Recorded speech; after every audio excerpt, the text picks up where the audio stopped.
Karena dia pasti terjadi.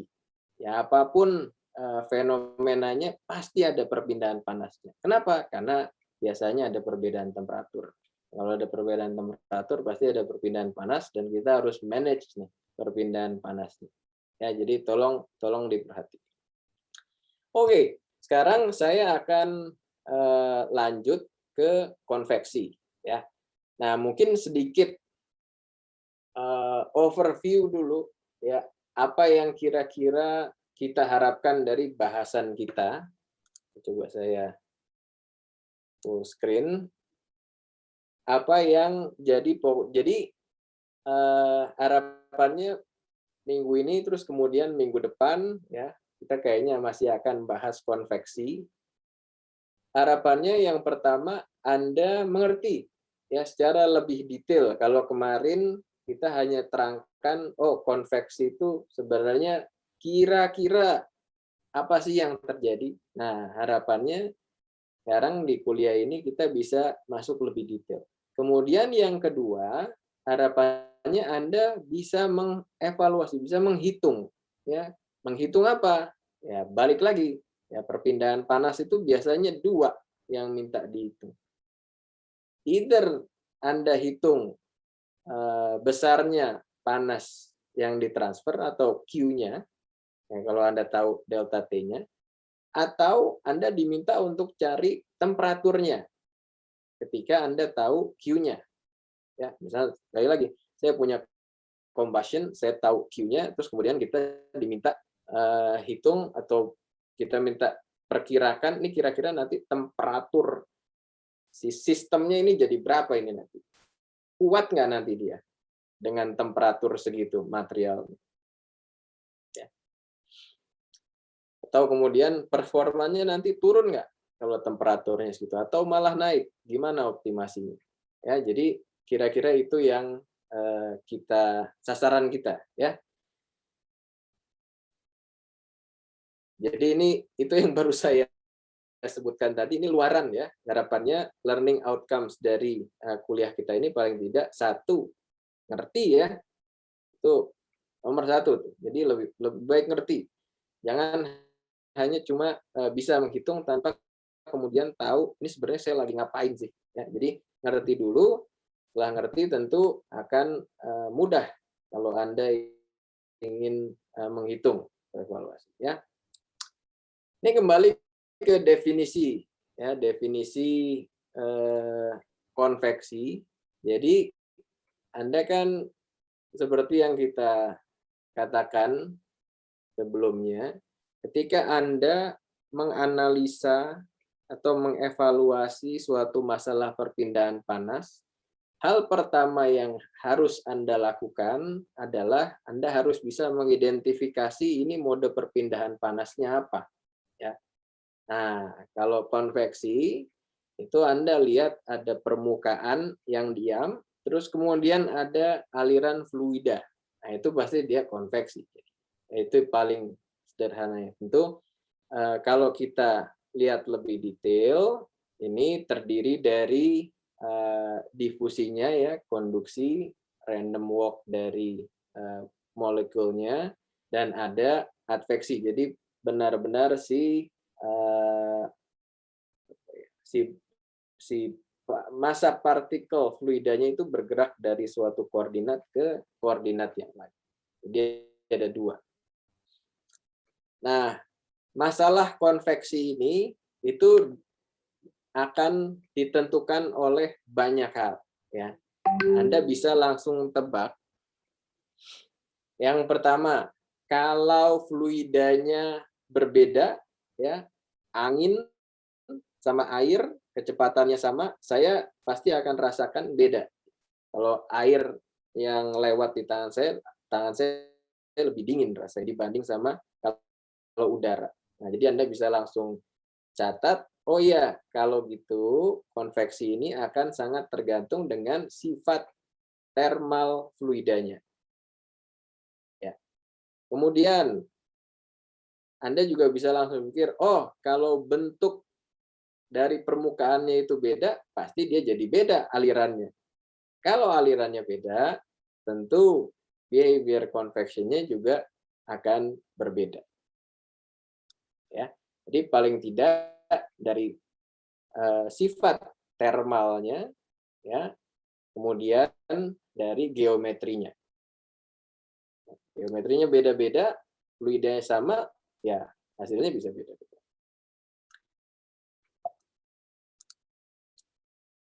Nah, ini sebenarnya pembagian pembagian pengkategorian masalah konveksi. Ya. Jadi kalau misalnya kita bilang konveksi tadi yang paling sederhana, pokoknya kalau ada aliran, ada benda diam, ya, terus dia kemudian bersinggungan, ada gerak relatifnya itu, dan ada perbedaan temperatur, nah itu pasti ada konveksi. Tapi konveksi ini juga macam-macam. Ya, paling tidak di atas itu kita bisa jadi 3. Yang pertama adalah force convection.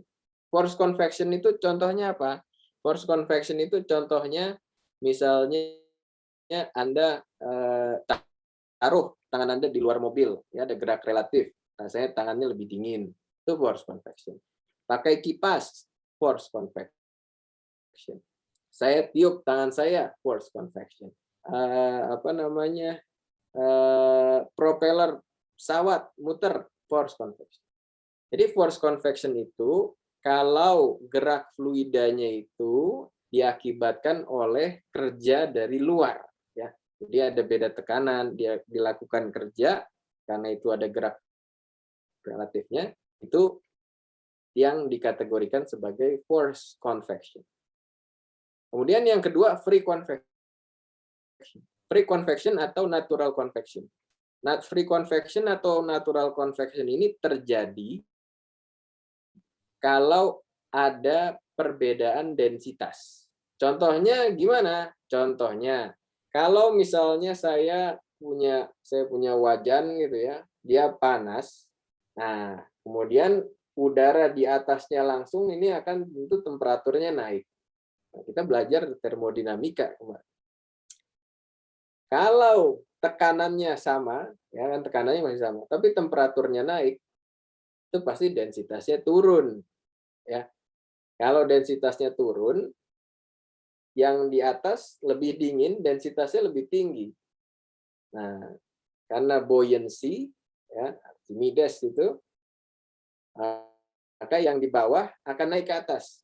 Jadi udara yang dekat dengan si permukaan yang panas tadi akan mengalir ke atas. Nah, itu mekanisme free atau natural convection.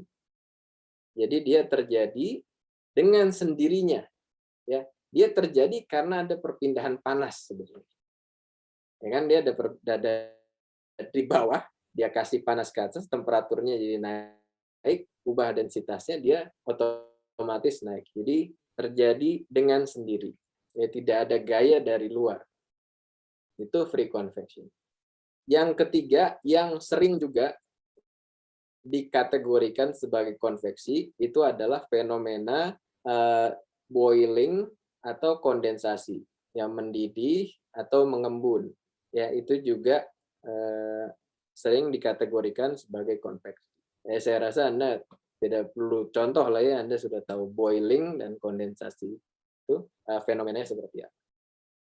Jadi 3 ini nih, ya. Tentu cara hitungnya beda-beda. Force convection beda, cara hitungnya, free convection beda, boiling condensation beda. Oleh karena itu, penting untuk Anda memperhatikan dan tahu pengkategorian ini. Jadi nggak salah nanti. Kalau Anda lihat, oh yang tadi ini nggak ada gaya luarnya, berarti saya harus hitungnya pakai persamaan yang free convection. Jangan pakai yang force convection.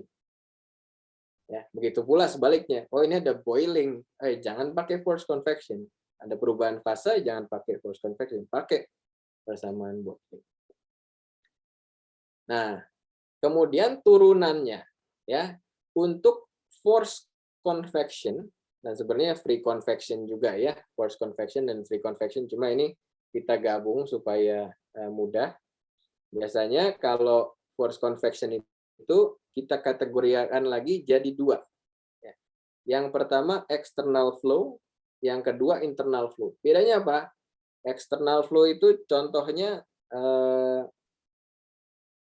apa ya? Yang mungkin lebih sederhana kalau saya jelaskan internal flow. Internal flow itu aliran dalam pipa, ya, dalam duct, nozzle, diffuser, kompresor itu semuanya jadinya internal flow. Nah, kalau external flow itu aliran di badan pesawat misalnya. Itu external flow. Aliran di sudut turbin itu external flow, ya. Jadi Anda harusnya bisa membayangkan, oh ya kalau internal flow itu dia apa namanya, ada enclosure-nya. Ya, jadi dia di dalam pipa. Pipanya tentu bentuknya bisa macam-macam, ukurannya juga bisa macam-macam, ya. Pipa kilang gas minyak yang ukurannya 1 meter itu juga internal flow, ya. Apa namanya, mini drone, nano drone itu external flow walaupun kecil. Ya, jadi diperhatikan geometri. Nah, baik external flow atau internal flow itu kemudian dibedakan, dikategorikan jadi 2 aliran lagi, ya. Yang pertama adalah aliran laminar, yang kedua adalah aliran turbulen. Nah, ini nanti kita bahas setelah ini, cuma saya kasih preview dulu. Maksudnya laminar itu yang paling sederhana adalah alirannya itu lebih pelan dan teratur, ya. Alirannya pelan dan teratur dan kita bisa lihat streamline-nya. Ya, teratur dia. Kayak sungai yang jalannya pelan itu. Ya, jadi dia pelan aja ngikuti. Kalau saya taruh daun di atasnya saya bisa lihat streamline, saya bisa lihat aliran si daunnya itu lewat mana. Kalau turbulen, ini dia kacau, ya. Jadi dia nggak keru-keruan, bercampur vektor kecepatannya, medan kecepatannya itu juga muter-muter. Nah, tentu kita bisa langsung mulai pikirkan, ya. Oh, kalau laminar nanti perpindahan panasnya gimana? Karena alirannya itu tenang dia.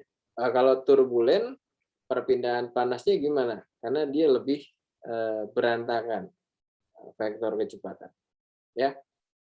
Nah, sekali lagi, ini penting, ya, diagram ini. Jadi banyak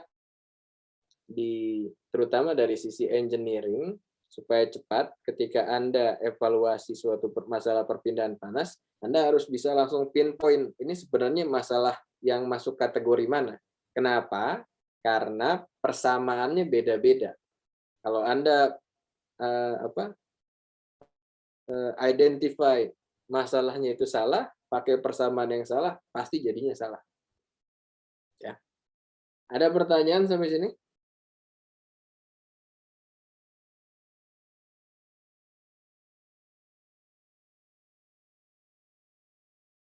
Oke, kalau tidak ada, kita lanjut. Nah, sekarang saya akan mengenalkan konsep yang sangat penting. Ya, ini penting sekali dan mungkin bisa jadi sentral dari studi Anda. Ini dulu ada orang namanya Prantl, ya. Kemudian dia came up dengan ide ini yang sangat fundamental di bidang mekanika fluida, aerodinamika, ya, pokoknya di bidang aliran ini konsep yang sangat penting, ya. Karena hampir semua fenomena penting aliran itu sebenarnya terjadi di yang namanya lapisan batas atau boundary layer. Nah, apa sebenarnya boundary layer itu? Nah, ceritanya gini, ya. Ini yang mau kita kenalkan ada 2 lapisan batas. Ya, jadi kalau misalnya Anda cuma belajar mekanika fluida, biasanya yang atau aerodinamika, ya, yang dikenalkan itu adalah lapisan batas kecepatan atau velocity boundary layer. Urusannya hanya kecepatan saja. Ya, urusannya dengan profil alirannya seperti apa, vektor kecepatannya seperti apa. Karena kita berurusan dengan perpindahan panas, maka ada satu lagi yang namanya thermal boundary layer. Ya, jadi ada 2. Ada velocity boundary layer, ada thermal boundary layer. Nah, kita bahas dulu nih yang velocity boundary layer-nya. Mungkin sebelumnya saya mau buat survei singkat. Ini sebelumnya sudah pernah dibahas atau ada yang paling tidak pernah dengar velocity boundary layer? Belum ya? Oke, apa-apa. Nanti kalian pasti akan dapat lagi kalau gitu ya, yang khusus bahas velocity boundary layer ini dengan lebih detail, dengan jauh lebih detail. Cuma paling tidak coba saya kenalkan Anda dengan velocity boundary layer. Jadi ceritanya gini, ya. Ini ada plat. Ada plat. Ini platnya yang ini.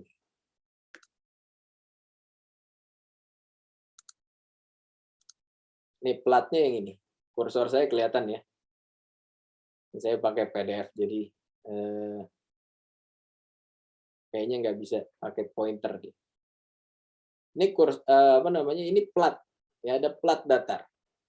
Nah, platnya itu Anda bisa bayangkan arah ini kan X, Y, arah Z-nya itu panjang sekali. Jadi kita asumsikan dia 2 dimensi, karena dia nggak ada bedanya mau di mana saja. Ya. Nah, kemudian ada plat, di atasnya itu kita kasih aliran. Ya. Kita kasih aliran pakai force convection. Ya, kita pakai force convection. Oh ya, saya ingin kalian sekarang fokus, ya, kita itu sekarang akan fokus di force convection dan external flow saja, ya. Dan saya rasa ini cukuplah ngomong external flow 2 minggu sebenarnya. Tapi saya ingin fokus. Nanti kalau misalnya kita ada waktu kita bahas lagi. Cuma yang rasanya itu paling relevan ini adalah force convection untuk external flow, ya. Maaf, saya lupa tadi. Nah, ini kita kembali ke sini. Ada plat, di atasnya ada aliran, ya. Alirannya force convection, ada kipas, ditiup atau ada gerak relatif bebas, ya. Tapi dia force convection. Nah, kemudian Anda bisa lihat, ya, ketika masuk ini vektor kecepatannya nih, uta hingga. Jadi ketika dia masuk, kita mengasumsikan ya wajar ya, vektor kecepatan itu uniform. Mau dia y-nya sama dengan 0, atau y-nya itu tak hingga, ya, atau tinggi sekali ya, mungkin bukan tak hingga lah ya, tapi jauh begitu dari platnya. Ini kecepatannya di atas sama, karena panjangnya sama ya, panjang vektornya sama. Kecepatannya di atas sama, di bawah sama. Kita bilangnya dia u tak hingga. Ya. Jadi ini yang kita bilang sebagai upstream velocity. Ya. Jadi kecepatan sebelum dia interaksi dengan plat. Oke. Nah, kemudian begitu alirannya ini, ya, begitu alirannya ini bersentuhan dengan platnya, ini ada pendekatan yang kita gunakan. Pendekatannya itu adalah no slip boundary condition. Ya. Artinya apa? Artinya si partikel fluida yang bersentuhan dengan platnya itu kecepatannya akan 0. Ya. Jadi ketika dia ada di sini contohnya ya. Di sini itu kecepatan partikel fluidanya 0. Dia nempel sama dinding. Ya. Dia nempel sama dinding. Kenapa dia bisa nempel sama dindingnya? Ya, tentu ada gesekan, ya. Ujung-ujungnya gesekan. Cuma kita bilangnya ini shear stress, ya, shear stress. Jadi ada shear stress. Akibat apa ya? Tentu akibat gesekan. Nah, gesekan ini ya yang kemudian menyebabkan timbul yang namanya boundary layer velocity profile. Ya. Maksudnya gimana? Anda bisa bayangkan kalau eh, kalau apa namanya? Bentar. Kalau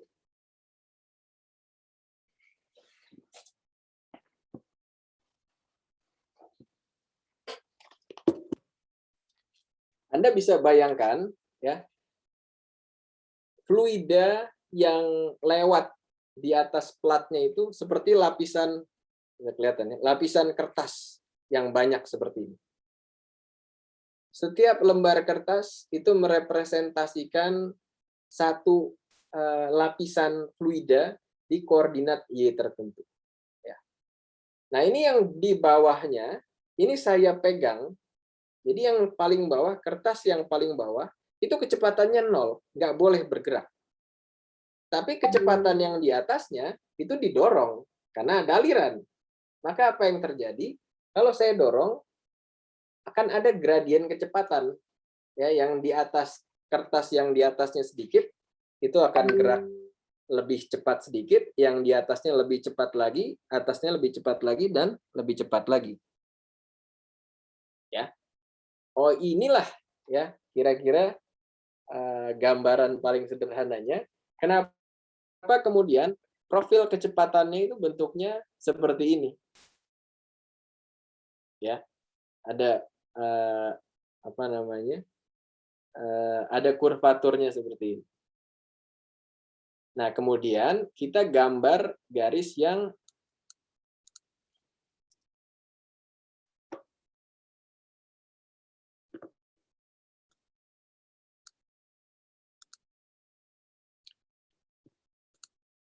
hitam ini.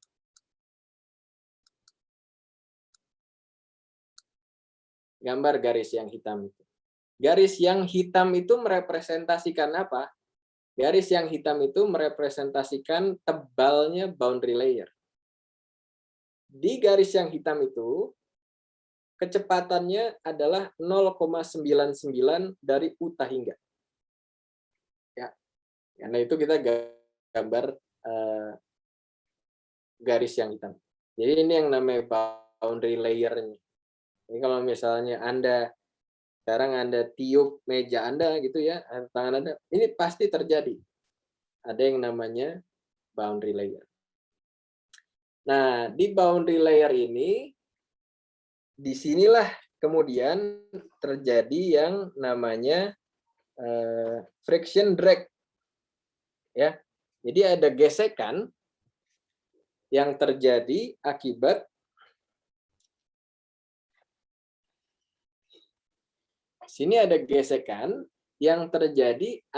adanya perbedaan kecepatan.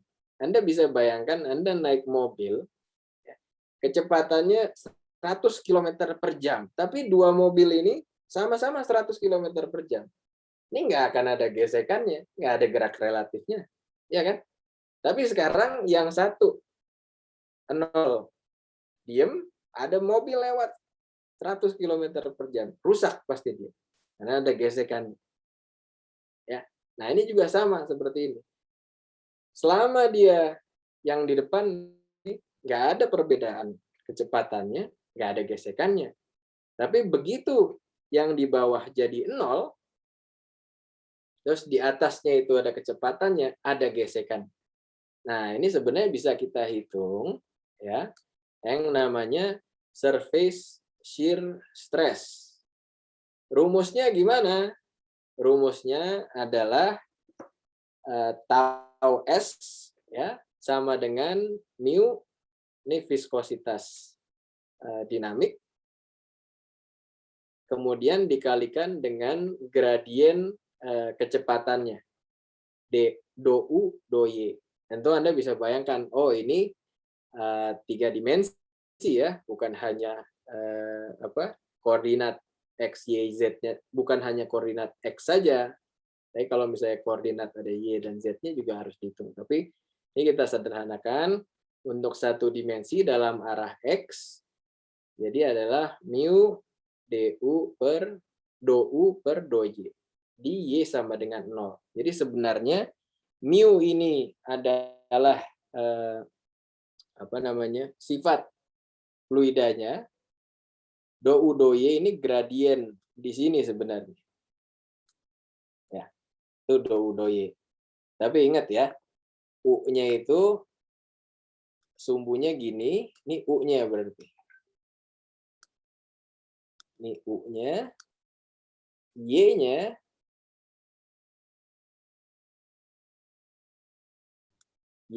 yang ini. Ya. Jangan kebalik. Jadi maksudnya do U do Y ya gradien yang itu, tapi Anda harus putar dulu koordinat. Dari gradien ini Anda bisa dapat shear stress-nya, surface shear stress-nya.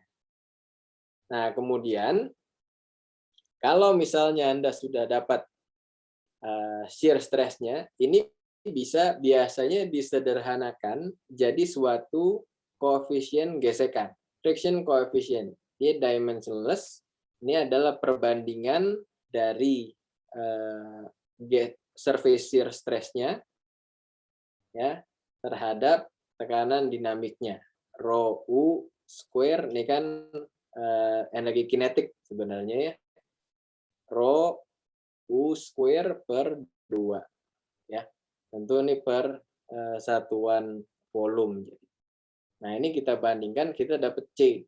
Nah, biasanya C ini seringkali sudah ada, dapatnya dari mana? Dari eksperimen ya, atau untuk kasus-kasus yang sederhana dihitung. Jadi sebenarnya biasanya Anda cuma cari lihat CF-nya ini berapa, kemudian Anda hitung rho U square per 2-nya, kan bisa ya tahu rho fluidanya, upstream velocity-nya tahu, kemudian Anda kalikan dengan CF, Anda jadi tahu friction drag-nya berapa jadi. Ya. Tapi kalau misalnya yang ngitungnya dari sini bisa, Pak? Bisa juga, sama saja.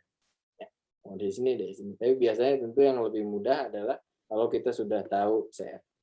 Oke, ini sebentar. Ya, ini adalah velocity boundary layer. Ini konsep yang sangat penting sekali. Sangat penting sekali ya. Dia Anda harus ngerti. Ini maksudnya panah-panah itu apa? Maksudnya garis yang melengkung itu apa? Kenapa kemudian tadinya profil kecepatannya itu uniform, dia jadi parabolik seperti itu? Anda harus tahu ya. Ada pertanyaan? Saya mengharapkan banyak pertanyaan di slide ini. Isi Pak, saya mau bertanya. Ya, Mas David. Itu Pak, bisa diulangi nggak di rumus surface shear stress itu mu itu apa? Mu ini ya, mu ini sebenarnya viskositas, Mas. Jadi viskositas itu ada dua, viskositas dinamik sama kinematik. Nah, yang satu lambangnya mu, yang satu lagi lambangnya nu. Nu adalah mu dibagi rho, ya, itu definisinya. Nah, tapi mu ini sebenarnya apa sih? Mu ini tuh kayak sebenarnya kemampuan dia untuk melubrikasi, ya, oli ya contohnya. Nah, itu mu-nya tentu mu-nya harus rendah gitu misalnya. Ya, supaya gesekannya nggak tinggi ya. Jadi mu itu yang paling sederhana menjelaskannya adalah kemampuan suatu fluida untuk menjadi pelumas ya. Tentu biasanya orang bilangnya sih urusan dengan kekentalan. Cuma saya kurang suka karena kekentalan itu belum tentu properti lubrikasinya baik walaupun dia kental. Ya, tapi dia urusannya dengan kemampuan dia untuk melumasi, mengurangi gesekan yang terjadi akibat gradient velocity ini. Gitu, Mas David. Ya, biasanya sih orang-orang tuh langsung menghubungnya dengan kekentalan ya. Oh ya, kalau oli dia harus punya kekentalan tertentu. Tapi sebenarnya yang dirujuk bukan kekentalannya, tapi kemampuan dia untuk melumasi sesuatu sehingga gesekannya itu makin besar atau makin kecil. Gitu Mas David? Ya Pak. Terus saya punya pertanyaan lagi. Oh. Ya, gimana? Ya, David aja dulu. Mutakin dulu aja. Saya udah tahu. Oke, oke. Jadi itu Pak, yang dow X itu kan kalau kita lihat itu bentuk kurva ya Pak. Yang oh iya Di iya, ini atas. bentuk kurva betul. Betul. Nah itu apakah akan selalu naik atau ada suatu titik di mana dia akan datar Pak, ke flat lurus terus? Iya, ada nggak di bawah? Oh iya, ini saya loncat ya, tapi nanti kita jelasin ya, Mas. Ini jadi kira-kira gini nih, Mas. Kita lihat yang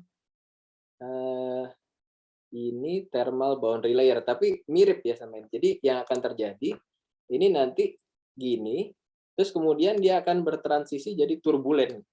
Jadi kalau semakin jauh, ini tadinya laminar, jadi masih sama gitu, masih teratur, streamline-nya, alirannya kita masih bisa lihat. Nah di sini dia transisi, kemudian di sini dia jadi turbulen, gitu. Nah tapi ini biasanya tentu tidak akan pernah datar karena ada fenomena difusinya. Difusi apa? Difusi momentum. Karena dia akan memindahkan, dia akan melakukan kerja ke lapisan yang ada di atasnya. Ya, orang saya tiba-tiba, saya lagi jalan, kita jalan rame-rame gitu ya. Terus tiba-tiba Mas Mutakin yang ada di paling dekat pagar, pegang pagernya tiba-tiba. Tapi kita semua masih pegangan tangan. Yang terjadi apa?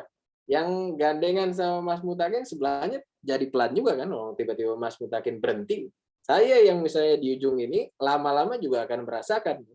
Karena tiba-tiba yang di sana jadi berhenti. Nah, itu perlu waktu untuk sampai ke lapisan yang paling luar. Nah, oleh karena itu difusinya ini akan terus bertambah bertambah tinggi ya kalau ini bertambah tinggi sesuai dengan maksudnya semakin jauh X-nya tebalnya juga akan semakin bertambah tinggi karena difusi momentum. Gitu Mas Mutakin. Tapi analoginya itu saya mungkin yang bisa saya pikirkan sekarang tadi. Jadi kalau kita jalan gandengan tangan nih semuanya, satu kelasnya ada 80 orang, terus tiba-tiba yang paling ujung di sana itu berhenti, sedangkan ini semua gandengan tangannya nggak bisa lepas, ya yang lain lama-lama akan berhenti juga ya. Bukan berhenti, akan tambah pelan. Kenapa? Ya karena di sana berhenti. Gitu kira-kira. Gitu, Baik. mungkin Ya, menjawab? terima kasih Pak. Ya, sama-sama. Ada lagi yang lain? Pak, saya mau bertanya. Ya. Ini kan kita udah belajar delta kan, ya bentuknya itu kayak gimana. Itu sebenarnya kita mempelajari delta itu gunanya untuk apa? Ya, pelajari bagaimana bentuk delta ini, maaf, gunanya, jadi kenapa gunanya kita hitung delta gitu Mas ya? Ya kan deltanya ini nggak ada di rumus ya bahkan. Ada, sebentar. Ini ada nggak di bukunya nih? Mohon maaf, kayaknya saya nggak cantolkan di sini. Dan saya juga mau mengatakan ya, ini buku yang Anda gunakan itu kan Introduction to Thermal System Engineering, betul ya? Halo. Fit? Saya belum dapat bukunya, Pak. Gimana? Ini udah akhir semester, nggak pernah baca bukunya? Nggak, kemarin waktu termo pakai bukunya apa? Yang termo kemarin itu bukunya beda, nggak ada itunya apa namanya, nggak ada yang tentang konduksi konveksi gitu. Oh ya, Anda coba perhatikan lagi ya. Saya dulu di awal saya soalnya datang dan saya masih ingat Pak Lafi bilang kita pakai salah satu bukunya, kita pakai Intro to Thermal System Engineering.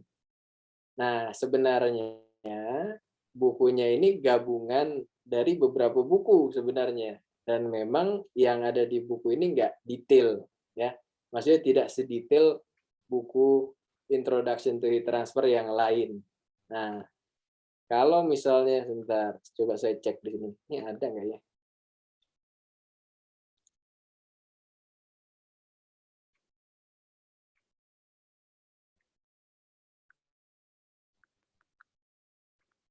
Iya, di sini kayaknya enggak ada ya. Di sini kayaknya saya lihat sekilas di buku ini. Oh, sebentar, ada ini. Ada kok di buku ini ininya thickness-nya. Dan thickness-nya ini bisa diturunkan untuk yang laminar ya. Untuk yang laminar ini thickness-nya bisa diturunkan secara analitik. Nah, rumusnya apa? Rumusnya adalah 5x. Saya gimana caranya ya? Rumusnya adalah saya taruh di sini. Ya ada rumusnya lah Mas. Nanti dulu ya. Nanti saya tulis rumusnya. Tapi untuk bisa ngerti rumusnya kayaknya perlu informasi lain. Tapi ini ada rumusnya. Rumusnya 5x Reynolds number akar Reynolds number. Ya. Jadi sekali lagi, Mas David, ini ada rumusnya. Ada pertanyaan lagi? Menjawab nggak tadi? Saya lupa jadi pertanyaan. Ya Pak, ya Pak, itu udah cukup. Pak. Cukup. Makasih Pak. Ya. Iya sama-sama. Tapi sekali lagi ya, saya jadi bikin nyoroti bukunya dibaca ya. Itu kalau nggak dibaca bukunya, wah repot gitu nanti. Ada lagi pertanyaan yang lain? Oh, pasti mau saya, Pak. Ya. Itu kan di slide ini disebutin ada tau W, Pak. Apa surface shear stress. Iya.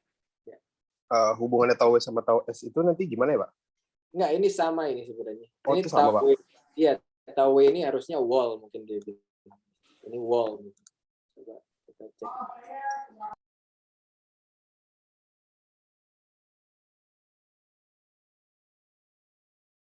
Tahu.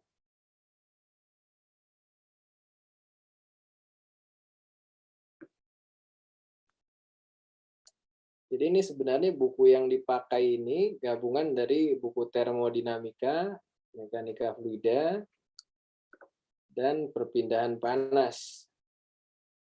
Nah, sebenarnya masing-masing bukunya itu ya tebalnya juga setebal buku ini. Jadi Anda bisa bayangkan berapa informasi yang hilang. Tapi sebentar kita double check.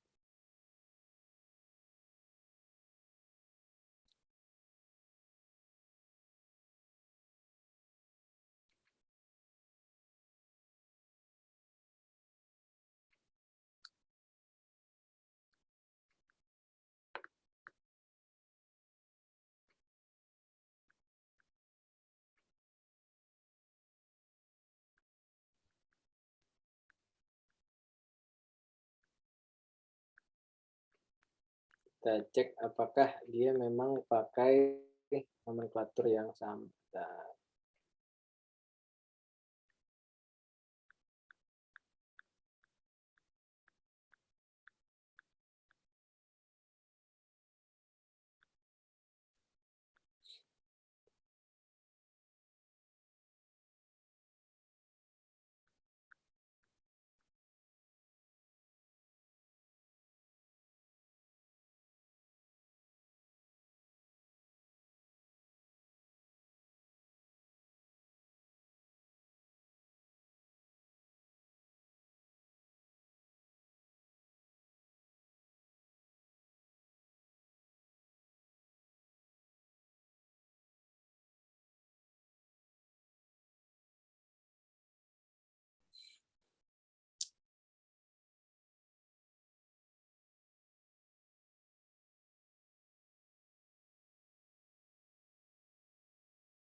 Iya, nggak ada ternyata di buku ini. Tapi ini sama Mas ya.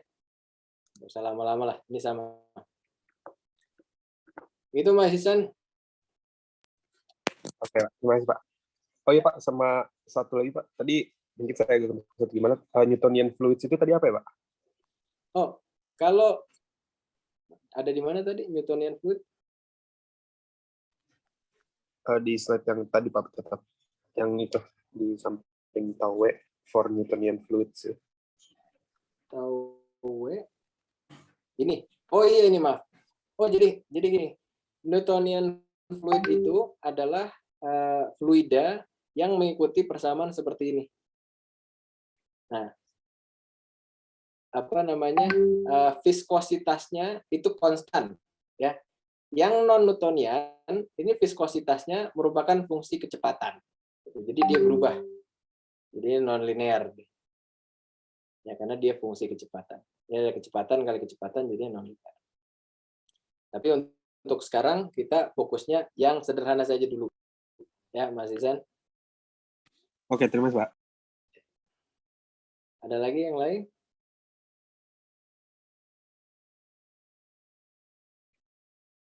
Oke, kalau nggak ada, ini saya rasa kita bisa pindah ya.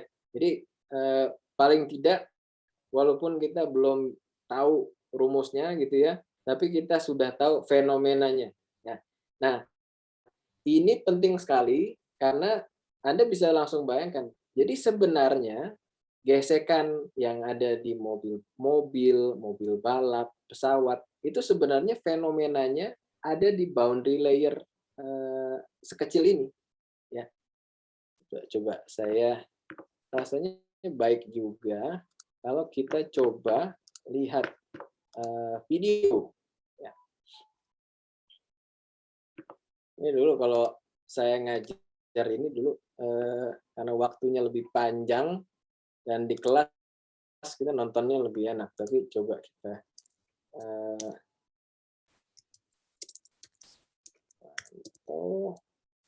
boundary layer.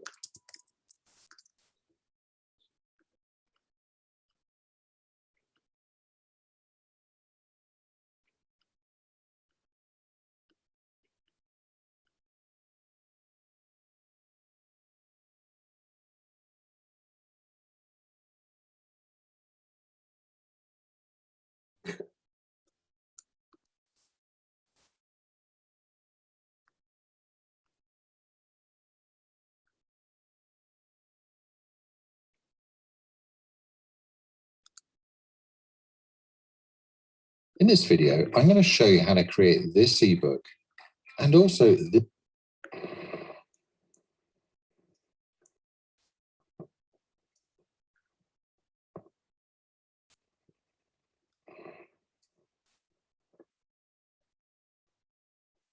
It's very these are the greater the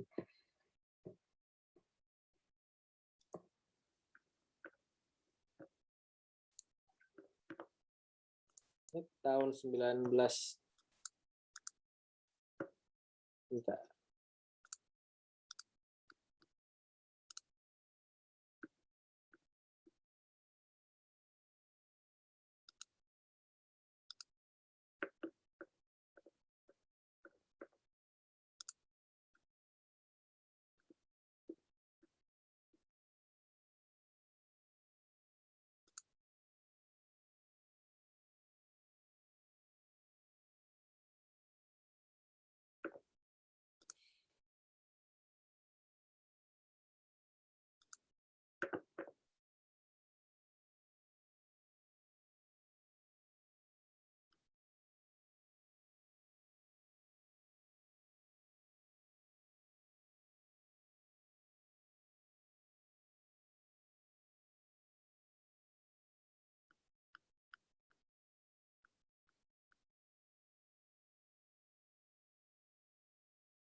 Ini kelihatan ya YouTube saya ya?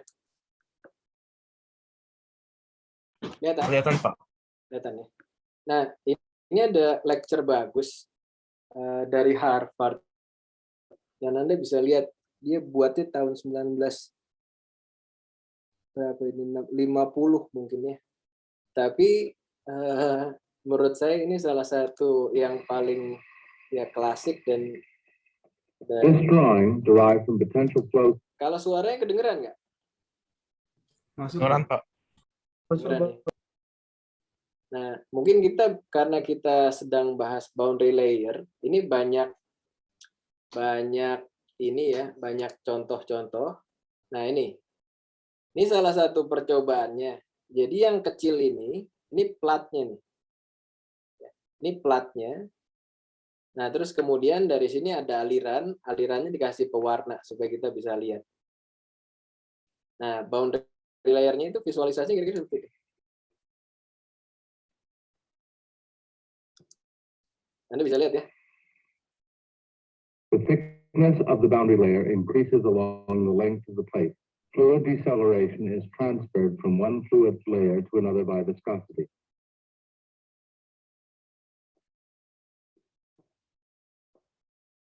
Moving the camera with the pre-stream velocity will give a better view of the boundary layer growth.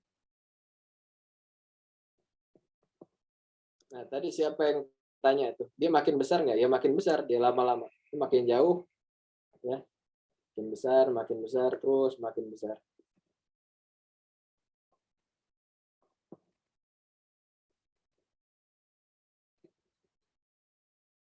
The velocity throughout the boundary layer is less than that in the pre-stream. There is no slip between the plate and the layer of fluid immediately adjacent to it. Yang kena platnya Anda bisa lihat dia diam nih. Ya. Jadi ketika ini dia nempel sama platnya. Ya, velocity-nya 0. At the plate, the relative velocity is 0. This is the no-slip boundary condition of viscous flow.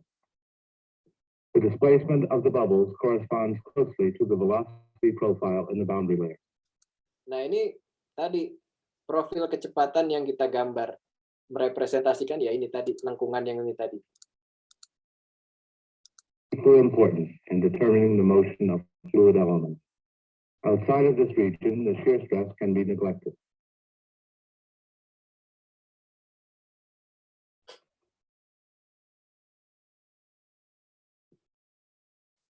Oke, ada pertanyaan sampai sini? Ini bagus ya nama judulnya Fundamentals of Boundary Layers. Dia sebenarnya punya series si Pak siapa ini?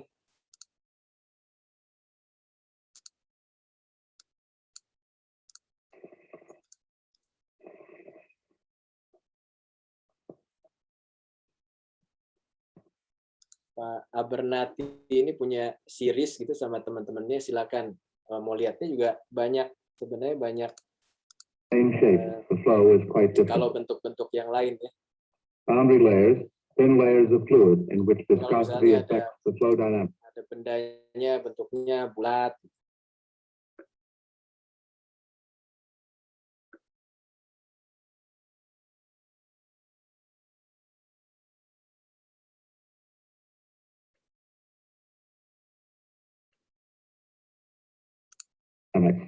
Are formed along the surfaces of the Kemudian nih kalau ada streamline pattern is airfoilnya, very nearly what one would predict from inviscid flow theory. Because the Reynolds number is large, influences of viscosity are confined to a narrow region close to the surface of the wing. The primary effect of viscosity is simply to create a drag force on the wing through the integrated effect of surface shear stress.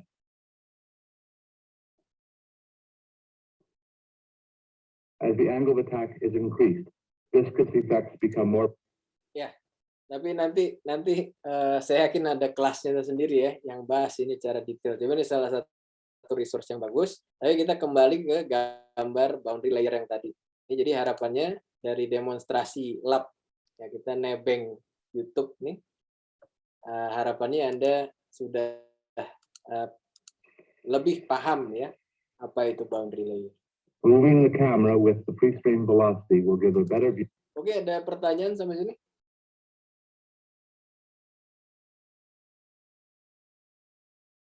Jelas ya semuanya ya. Boundary layer itu apa? Ya, jelas boundary layer itu apa? Bisa jelaskan kenapa boundary layer itu terjadi. Kemudian bisa apa lagi ya? Bisa jelaskan kenapa boundary layer. Terus kemudian bisa menggambarkan profil kecepatannya, ya, dan thickness boundary layer-nya. Ya, oke, ada pertanyaan sampai sini?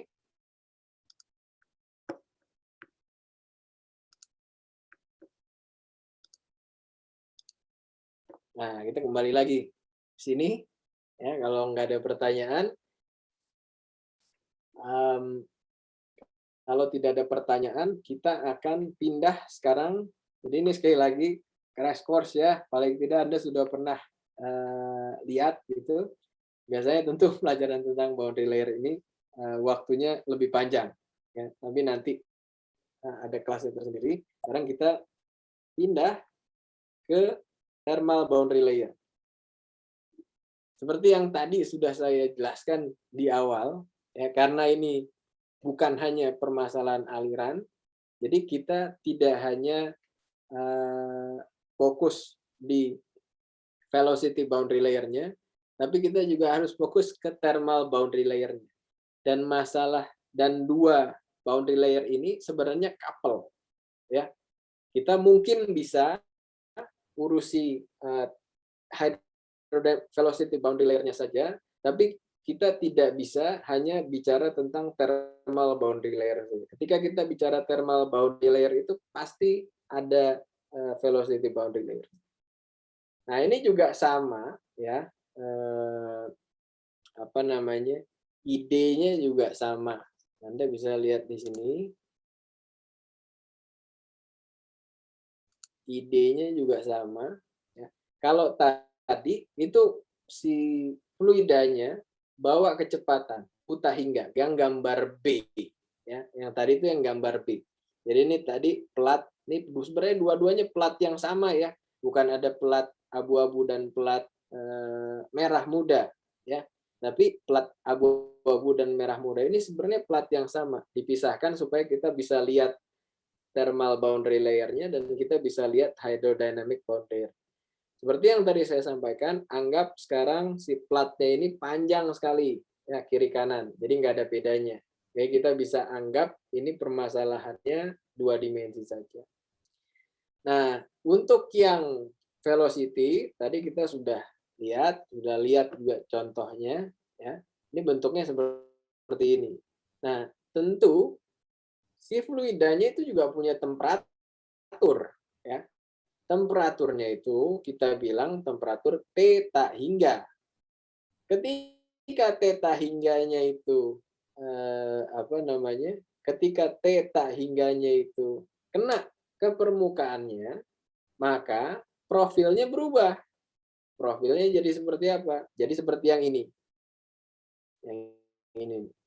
Kenapa seperti ini? Karena di sini diasumsikan permukaannya, si platnya punya temperatur TS yang lebih tinggi daripada temperatur fluidanya. Jadi ini tadi ya, misalnya Anda punya pipa, bukan pipa mungkin ya, plat panas, kemudian di atasnya ada aliran udaranya misalnya. Nah, ini yang terjadi. Kalau kita lihat profil temperatur fluidanya, maka kita akan lihat bentuknya seperti ini. Nah, yang paling bawah tentu dia temperaturnya akan sama dengan temperatur permukaannya. Kita bilang dia TS, ya, TS. Kemudian di atasnya tentu akan lebih dingin, ya, karena ya ini aliran dingin ketemu panas yang makin jauh dari temperatur permukaannya, pasti dia makin dingin, makin mendekati theta hingga. Dan seterusnya. Ide yang sama dengan velocity boundary layer tadi, hanya sekarang velocity-nya kita ubah jadi temperatur. Ya. Ada pertanyaan sampai sini? Oke, kita lanjutkan lagi. Di sini juga ada deltanya, tapi ada subscript T-nya di sini. Jadi maksudnya delta ini thickness ya. Ini adalah thickness boundary layer-nya, velocity boundary layer sebagai fungsi X. tentu semakin jauh dia jalan dalam arah X, semakin tebal boundary layer. Seperti yang tadi sudah kita lihat di video. Nah, ini juga sama. Di thermal boundary layer, dia juga punya thermal boundary layer thickness. Ya, ini juga bisa dihitung dan ada hubungannya dengan hydrodynamic boundary layer. Ini bisa juga dapat persamaannya jadinya analitik. Nanti sebenarnya bisa dapat thickness-nya berapa. Nah, thickness-nya itu kalau tadi didefinisikan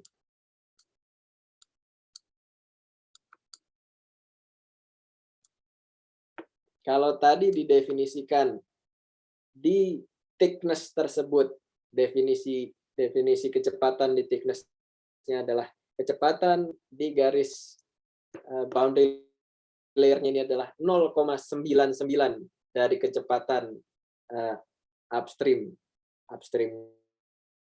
maka temperatur di thickness boundary layer-nya itu kalau sekarang ini definisinya yang di bawah ini nih. Jadi temperatur di boundary layer-nya itu adalah yang diukur sekarang perbedaannya ya. Jadi T di thickness boundary layer-nya minus T surface-nya ya, atau T surface minus T di boundary layer-nya, itu kalau kita bagi dengan perbedaan temperatur antara surface dan upstream temperature-nya itu 0,99. Jadi ini sebenarnya ingin mengatakan bahwa ini tuh adalah daerah yang dipengaruhi oleh adanya permukaan tersebut. Makanya kita pakai angkanya 0,99. Ya. Di atas itu dianggap sudah mendekati 1. Artinya mendekati kecepatan upstream-nya atau temperatur upstream-nya. Seakan-akan yang di luar boundary layer-nya itu fluidanya itu tidak lihat atau tidak tahu kalau ada plat panas di situ. Jadi dia nggak rasakan gesekan, dia juga nggak rasakan perpindahan panasnya yang di luar boundary layer. Ya. Kemudian tentu karena urusannya dengan perpindahan panas, ini kalau gambar yang di sebelah kanan, kita sebenarnya bisa hitung laju perpindahan panas per satuan luasnya. Itu nih heat flux-nya. Caranya gimana? Ini kan ada profil temperatur yang di sebelah kanan.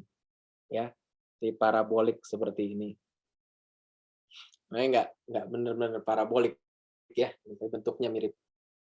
Nah, kalau yang di bawah di Y sama dengan 0, kita kan tadi bilang dia no slip, artinya partikel fluidanya itu diam di situ. Kalau diam, berarti di situ konduksi kan, tapi konduksinya itu hanya di di permukaannya aja. Jadi sebenarnya kita bisa hitung heat flux-nya dengan cara kalau kita tahu K, tentu K-nya K fluida ya. Karena perpindahan panas itu ada yang di fluidanya dikali dengan gradien temperaturnya. Gradien temperaturnya dapat dari mana? Ya dari profil distribusi temperatur di fluidanya ini. Tapi kita hanya ambil yang di Y sama dengan 0 ya. Karena di situ konduksinya, yang lainnya nggak bisa karena bukan konduksi, tapi konveksi. Ya. Kira-kira gitu ceritanya. Jadi sudah tahu velocity boundary layer, kemudian ada thermal boundary layer dengan konsekuensinya. Oke, ada pertanyaan sampai sini? Saya juga mengharapkan banyak pertanyaan.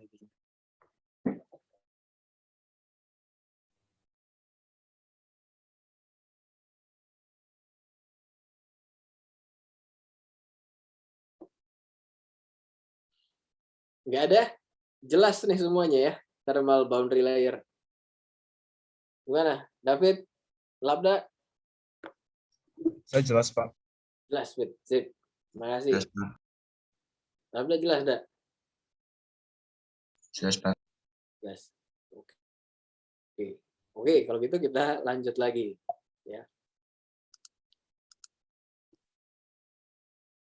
Nah, ini tadi seperti yang sudah kita katakan bahwa kita bisa menghitung, kan ingat balik lagi ya, ini walaupun kita kemana-mana ceritanya, tapi ingat yang mau kita evaluasi itu adalah perpindahan panasnya.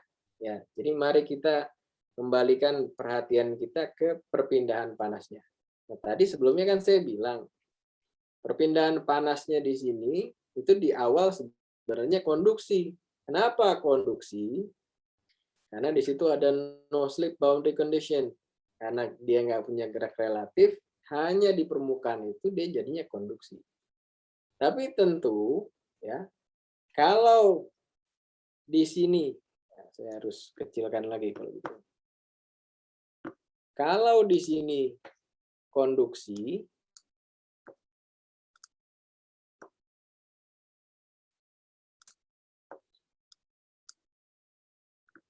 kalau di sini konduksi, di sini ini ada konduksi.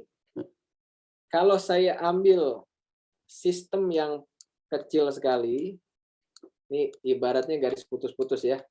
Ini saya zoom. Kalau ada perpindahan panas konduksi dari bawah, ketika keluar kan ya kecil gitu dan asumsinya steady state, tidak ada heat generation-nya, harus ada yang keluar di atas. Ya. Nah, yang keluarnya itu pasti pakai konveksi. Masuknya dia konduksi, keluarnya panasnya konveksi. Kenapa konveksi? Karena di atasnya sudah ada gerak relatif. Nah, ini kemudian saya bisa buat kesetimbangan energinya, panas yang masuk sama dengan panas yang keluar. Kalau saya tulis, jadinya slide yang berikutnya. Ini panas yang masuk karena konduksi, ini panas yang keluar lewat konveksi. Sebenarnya kita mau lihat apa sih di sini?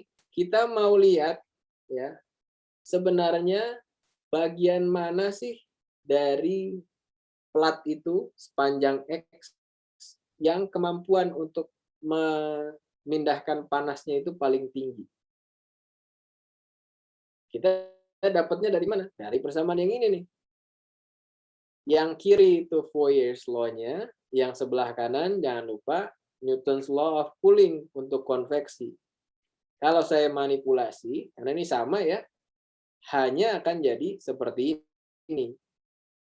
K fluidanya konstan, TS minus theta hingganya juga konstan. Ya, karena TS itu anggapnya dijaga temperaturnya, theta hingganya upstream temperaturnya ya tentu tertentu. Maka dia akan tergantung dari do T do Y. Ya, dia akan tergantung dari do T do Y-nya. Nah, kalau saya masukkan di sini do T do Y-nya itu semakin lama akan semakin kecil. Ya. Karena kan kalau kita balik ke atas, temperatur profilnya itu, ingat ya, ini Y-nya itu adalah sumbu yang ini. Ini Y-nya. T-nya itu sumbu yang T-nya itu sumbu yang ini. Ini T-nya.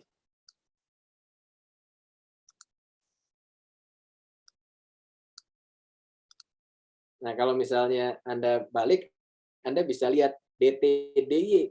Di Y sama dengan 0, itu besar. Ya, DT DY ke sana makin kecil. Nah, maksudnya gini, maaf, DT DY di X, ini kan X ya. Ini X1, kemudian, wah, saya udah semakin berantakan. Di downstream ya, maksudnya, ini ada X1 di sini, kemudian di sini ada profil temperatur lagi. Ya. Nah, tentu Anda bisa lihat di X1 itu dia lebih curam DT/DY-nya. Kenapa? Karena tebal boundary layer-nya lebih kecil. Jadi ibaratnya saya punya dua titik, yang satu theta hingga, yang satu T surface, dan saya bisa pindahkan letak theta hingganya ini.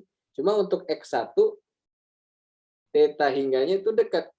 Nah, untuk mengkompensasi jarak ini mau nggak mau, kurvaturnya atau slope-nya itu akan jadi lebih besar.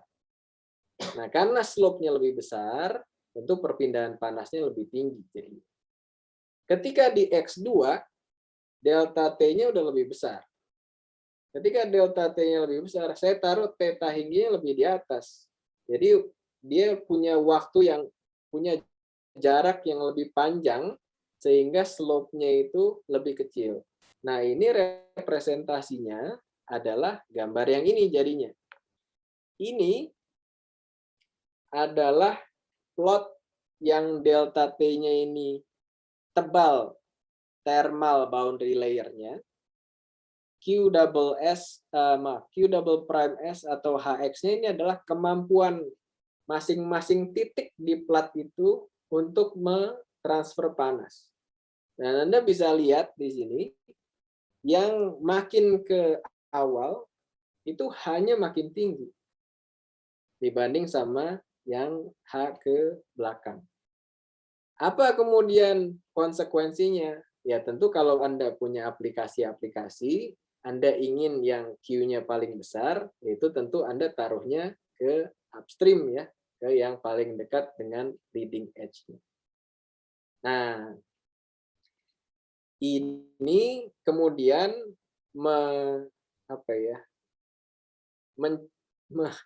mencetuskan gitu ya, atau menentukan bahwa ada yang namanya local convection heat transfer coefficient. Jadi kita sekarang sedang bicara perpindahan panas lokal. Anda punya sayap, ini sekarang Anda cuma bicara, saya cuma bicara perpindahan panas di satu titik saja di sepanjang airfoil sayap saya. Ya. Jadi kalau misalnya Anda perlu dengan informasi ini, berarti ini yang Anda pakai, local heat transfer. Yang Anda perlu adalah local convection heat coefficient. Kalau Anda tahu local heat transfer coefficient-nya, Anda kalikan dengan perbedaan temperaturnya, maka Anda akan dapatkan local heat transfer, heat flux-nya. Local heat flux-nya. Ya. Ada pertanyaan sampai sini?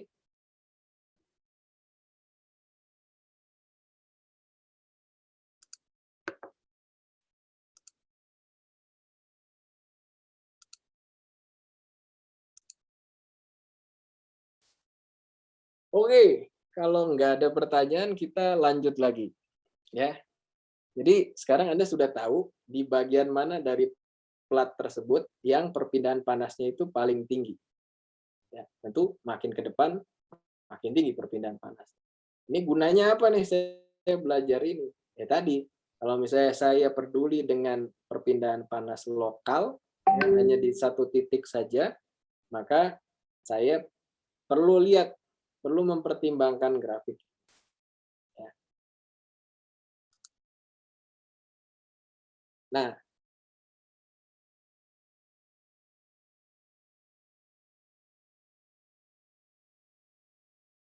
Nah, ini tadi juga sudah disinggung sedikit.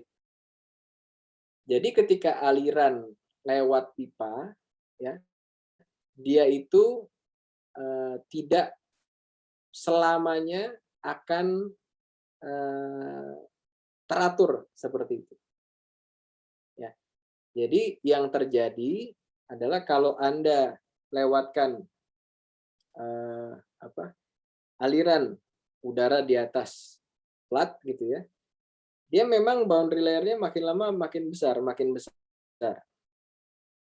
Nah, tetapi akan ada suatu titik yang namanya titik transisi ya. Titik transisi ini akan menyebabkan dia berubah alirannya dari laminar jadi turbulen. Jadi dari laminar berubah dia jadi turbulen. Nah, ini pengkategorian rezimnya seperti ini. Jadi di awal dia laminar dulu nih. Sampai kapan laminarnya? Sampai XC atau critical length-nya. Setelah sampai di XC, dia akan berubah ya, jadi turbulen. tentu berubah jadi turbulen itu tidak tiba-tiba ya. Nature itu tidak suka sesuatu apapun yang seperti step function. Dia pasti ada gradiennya biasanya. Nah, itu ada area transisinya. Area transisi ini berubah dari laminar jadi turbulen. Nah, pengkategorian laminar atau turbulen itu caranya gimana? Ada yang namanya Reynolds number. Ya.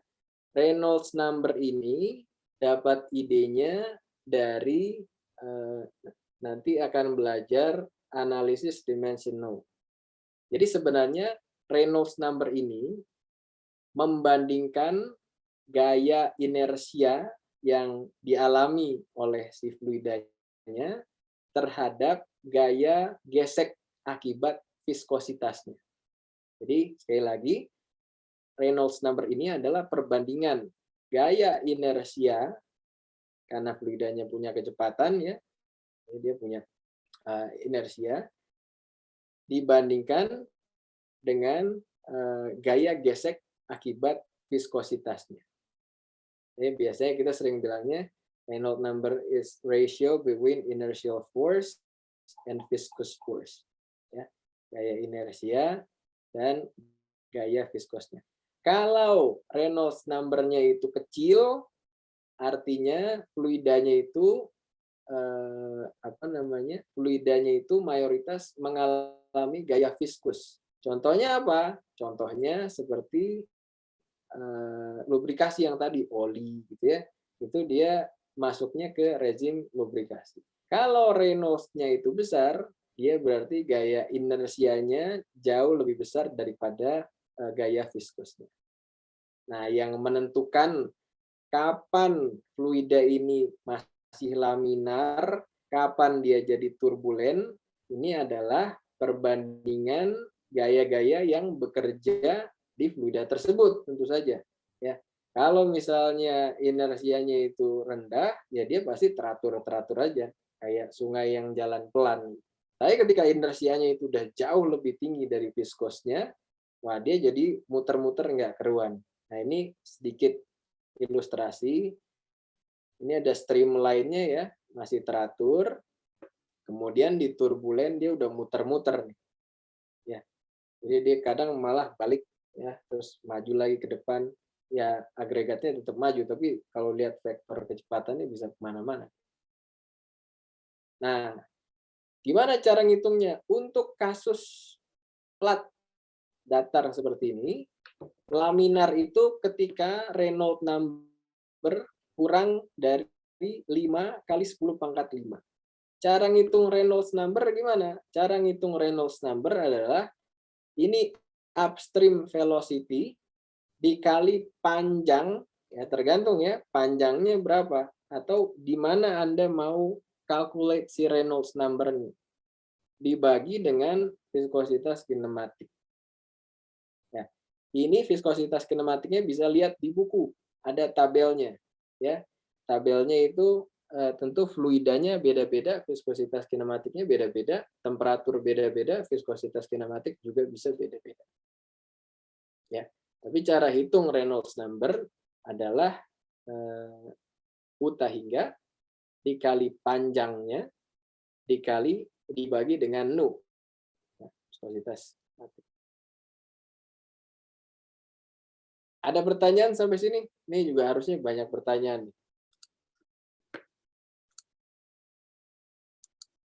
Halo. Pak, bisa diulangi nggak tadi Reynolds number itu apa? Ya. Jadi gini, Mas. Mana tadi slide? Oh, ini dia. Jadi gini. Ini kan si fluida, dia jalan nih. Nah, ketika dia jalan, kita kan bisa gambar diagram benda bebas si fluidanya. Ya. Nah, Anda kan sebenarnya tadi baru belajar MKM lagi ya. Gaya-gaya yang bekerja di fluida ini kan kira-kira ada beberapa ya. Anda bisa sebut. Yang pertama dia punya inersia karena dia punya kecepatan. Kemudian kita juga punya kekentalan atau viskositas, gesekan antara fluidanya. Sebenarnya juga bisa ada gaya luar kalau kita taruh tekanan. Terus kemudian ada gaya gravitasinya. Tapi untuk sekarang kita komit dulu deh, kita abaikan dulu gravitasi dan tekanannya. Kita cuma fokus sama kecepatan yang dimiliki si fluidanya sendiri, yaitu inersianya, yang merepresentasikan inersianya, dan gesekan. Gesekan yang mana? Yang tadi nih, yang tadi ditanyain di awal. Nih, mu ini. Ya. Nah, Reynolds number ini adalah perbandingan dari gaya inersia dibanding dengan gaya gesekan akibat viskositasnya. Kalau Reynolds number-nya dan Reynolds number ini tidak ada satuannya, ya karena dua-duanya satuannya sama, baik inersia ataupun gaya viskosnya. Kalau misalnya inersianya itu jauh lebih tinggi, dia cepat banget ya, Anda punya aliran, dia kencang banget. Itu artinya inersianya jauh lebih besar daripada viskosnya.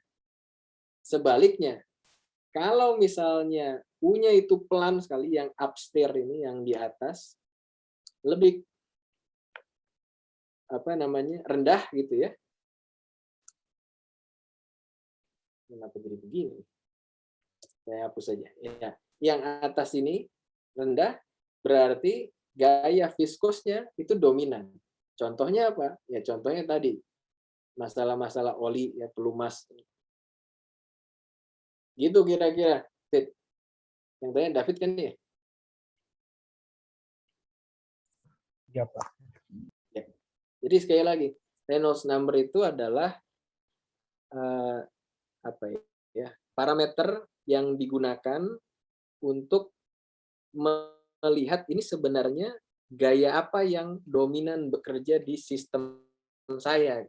Kalau Reynolds number-nya besar, oh ini inersianya besar. Kalau Reynolds number-nya kecil, oh berarti viskosnya yang besar. Gitu. Jelas, Fit? Jelas, Pak. Itu Pak di rumusnya itu V itu viskositas. Iya, maaf, ini bukan V, ini sebenarnya nu. Ini pakai Greek letter dia. Jadi nu Anda bisa cari di bukunya, ini sama dengan mu, ini viskositas dinamik yang di atas tadi dibagi rho. Ini rho ya maksudnya ya, kenapa jadi begini sih?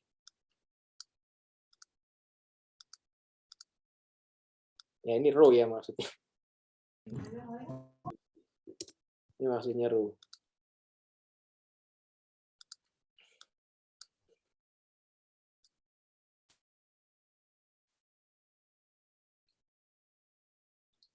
Ya itu rho lah. Gitu. Ya. Oke, ada lagi pertanyaan yang lain? Dan ini ada di buku ya semuanya nih. Propertiesnya silakan lihat di buku.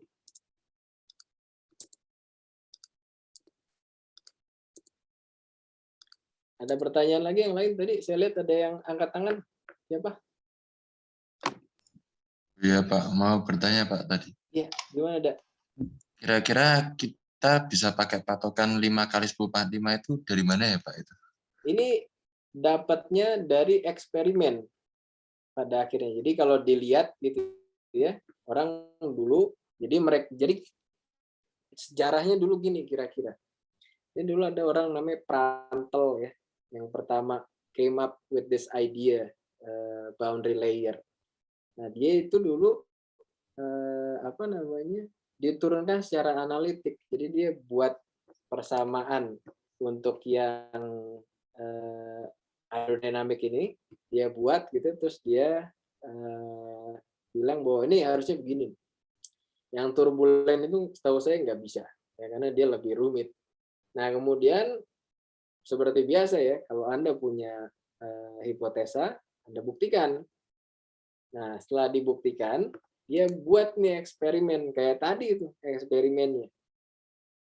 Nah, eksperimennya itu setiap sekitar ya, ini tentu nggak pasti karena ketika eksperimen tentu ada error lah ya kira-kira dan ada transisi. Tapi setiap dia ketemu Reynolds number-nya itu 5x10⁵, dia lihat dia bertransisi, mulai dia wiggle kayak gambarnya. Jadi kira-kira ceritanya kayak gitu. Jelas dah? Jadi memang dari pengamatan aja gitu ya Pak? Iya, dari pengamatan.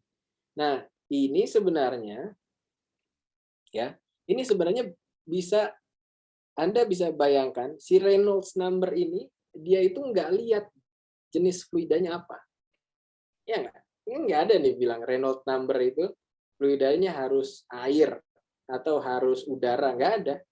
Pokoknya kalau kecepatan dikali dengan lokasi X, ya ini kan X-nya bisa macam-macam. Kalau di sini misalnya XC/2 gitu ya. Ini kan XC/2 jadi XC/2.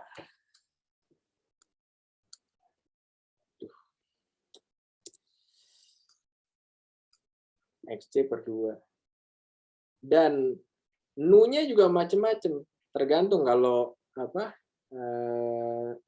lebih kental dia viskositasnya densitasnya lebih tinggi, tentu nu-nya jadinya mungkin bisa jadi lebih rendah, lebih tinggi tergantung mu-nya. Jadi macam-macam nih.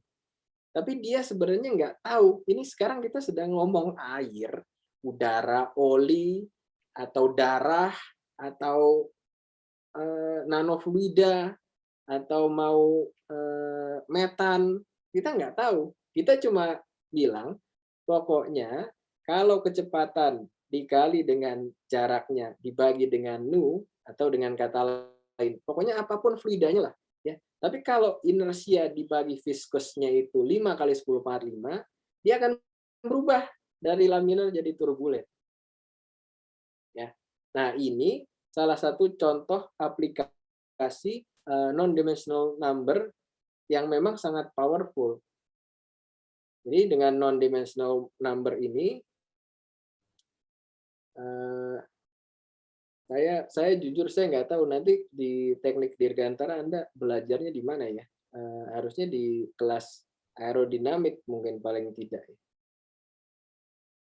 Ya, tapi nanti harusnya pasti dapat lah ya. Gimana cara nurunkan si Reynolds number ini nanti diajarin. Paling tidak kalau sekarang sudah kenal ada ide yang namanya non-dimensional number. Jadi kita itu nggak peduli mau fluidanya apa, gitu ya, mau kecepatannya berapa, panjang, pokoknya saya nggak peduli. Pokoknya kombinasi dari 3 hal ini yang merepresentasikan. Pokoknya kalau inersia dibanding dengan viskusnya itu 5 kali 10⁻⁵, maka dia jadinya jadi dari laminar jadi turbulen. Gitu. Ya. Dan ini di bidang aliran aerodinamik atau fluid dynamic gitu ya. Ini memang hampir semuanya, terus tahu saya dulu di awal itu persamaan-persamaannya itu sifatnya empirik memang. Empirik itu artinya dia ukur. Jadi dia lakukan percobaan, terus dia dapat data-datanya, kemudian dia regresi pakai hubungan persamaan tertentu. Baru kemudian sekarang ini atau di masa yang selanjutnya orang kemudian baru berusaha menjelaskan. Alasannya simple ya, karena kalau kita ingat Navier-Stokes equation itu adalah persamaan 4 dimensi second order non-linear. Itu nggak ada solusinya kalau kita cari analitik. Nah, bisanya numerik ya. Nah, sedangkan pas dulu belum ada gitu, mereka belum punya komputer. Jadi semuanya masih terbatas. Jadi banyak sampai sekarang pun hubungan aliran fluida dan perpindahan panas yang udah nggak sempat kayaknya, tapi minggu depan kita bahas, itu sifatnya empirik banyak. Ya, karena sulit sekali kalau mau diselesaikan secara analitik. Kalau tidak ingin dibilang mustahil. Oke, ada pertanyaan sampai sini?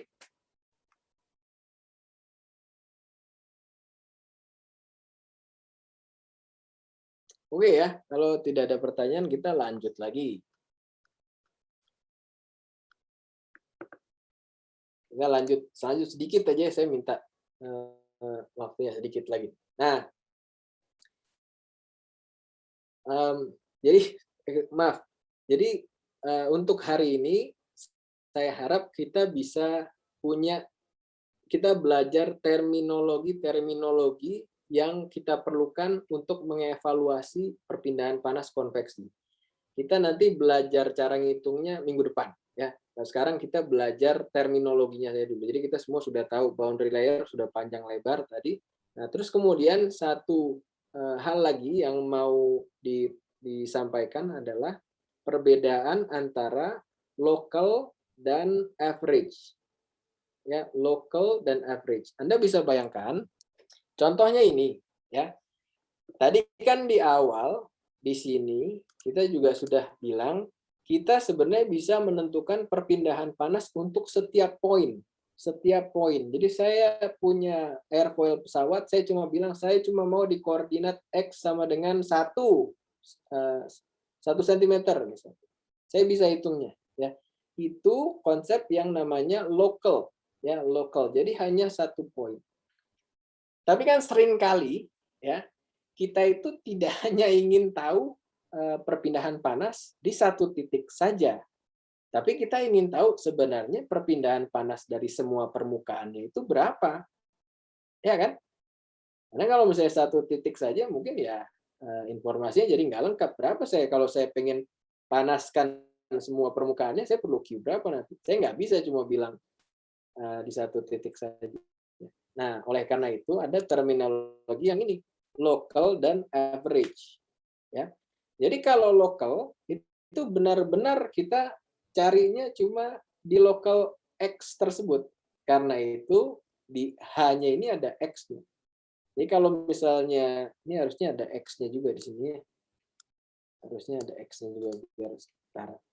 Jadi heat transfer flux local, heat flux local, ini cara hitungnya seperti ini. Persis sama, gunakan Newton's law of cooling-nya, cuma hanya itu juga H lokal. H lokalnya itu yang mana? H lokalnya itu tentu yang ini tadi. Karena beda-beda ya, untuk X yang beda-beda, hanya tentu beda-beda. Nanti minggu depan kita perlihatkan, atau Anda bisa lihat juga di slide yang sudah saya posting, persamaan hanya untuk X yang beda-beda. Nah, kembali ke sini, kalau terus kemudian saya bilang, saya nggak cuma pengen tahu untuk local heat transfernya, saya perlu tahu semuanya. Nah, kalau semuanya, kita perlu yang namanya total heat transfer rate. Itu bisa dihitungnya gunakan dengan average convection, average coefficient, heat transfer coefficient. Idenya dari mana? Idenya dari sini. Ya.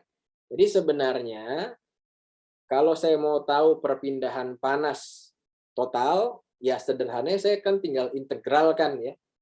Masing-masing titik saya hitung Qx-nya, terus saya tambah Qx dari X sama dengan 0 sampai X sama dengan L. Saya dapat nanti Q totalnya. Nah, tetapi kalau setiap kali ada soal atau permasalahan Anda harus diferensialkan, kan nggak praktis. Oleh karena itu, kita introduce konsep average convection coefficient ini. Jadi ketika Anda sudah tahu Hx-nya, Anda integralkan, kemudian Anda akan dapat suatu bentuk tertentu hasil integralnya. Dan ini biasanya sudah ditabelkan. Ya. Jadi sekali lagi, paling tidak ini di akhir sesi kuliah hari ini, Anda belajar yang namanya local dan total. Kalau lokal Anda pakai koefisien perpindahan panasnya itu yang lokal, yang ada X-nya. Dan Anda cuma cari, misalnya besok di ujian saya tanya, coba cari perpindahan panas di titik ini saja, ya Anda pakainya lokal. Tapi kalau kemudian ditanya sama Pak Lukman, coba cari perpindahan panas total dari plat ini, dari 0 sampai L. Nah, Anda harus cari yang average-nya. Kenapa perlu cari average-nya? Cari average-nya supaya nanti Anda bisa langsung representasikan dapat H rata-rata dikali dengan delta T, TS minus theta hingganya. Anda akan langsung dapat total, ya, total perpindahan panas. Ada pertanyaan sampai sini?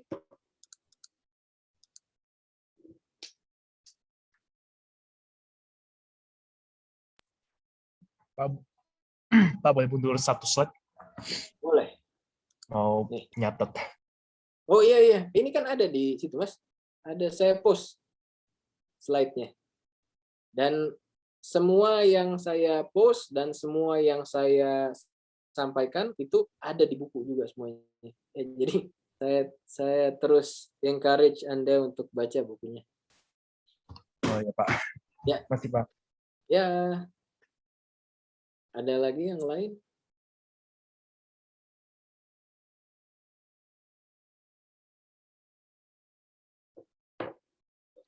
Oke ya. Nah, kemudian terminologi yang lain ya. Ini kita juga mengenalkan bahwa ada bilangan-bilangan non-dimensional number ya, yang sebenarnya merepresentasikan hal yang beda-beda. Ya. Tadi kita sudah belajar Reynolds. Ya, kita belajar Reynolds. Tapi ketika kita ingin hitung H, ya pada akhirnya Anda itu mau hitung H ini. Jadi kita muter-muter, kita itu sebenarnya mau hitung H. Ya baik H-nya itu lokal atau rata-rata. Tapi kita mau hitung H pada ujungnya. Nah untuk hitung H, itu memang ada beberapa bilangan non-dimensional. Ya. Yang pertama, Nusselt. Ya. Jadi Nusselt ini bandingkan konduksi dan konveksi sebenarnya. Tapi kita gunakan nanti biasanya semuanya di non-dimensionalkan terhadap H. Ya, tolong nih ditelan aja dulu ya. Nanti minggu depan kita jelaskan. Kemudian ada bilangan Prandtl. Ini Prandtl yang sama yang teruskan ide tentang boundary layer. Nah ini Prandtl itu adalah rasio antara difusivitas momentum dan thermal. Kemudian ada Grashof dan Rayleigh, cuma untuk bahasan kita ini tidak kita gunakan karena Grashof dan Rayleigh ini kita gunakan untuk free convection. Nah, kita kan bahasnya forced convection ya. Jadi Grashof sama Rayleigh-nya belum kita pakai. Ya. Oke, kira-kira gitu yang ingin saya sampaikan hari ini. Jadi ini dari tadi hanya 10 slide tapi padat, yang malah lebih sedikit dari 10 slide sebenarnya yang kita bahas. Jadi tolong diendapkan di kepala Anda tentang boundary layer ini. Ya, saya yakin ini Anda akan teruslah bahas ini selama 4 tahun ke depan dan selama karir profesional Anda kalau Anda terus mau di teknik dirgantara. Ada pertanyaan?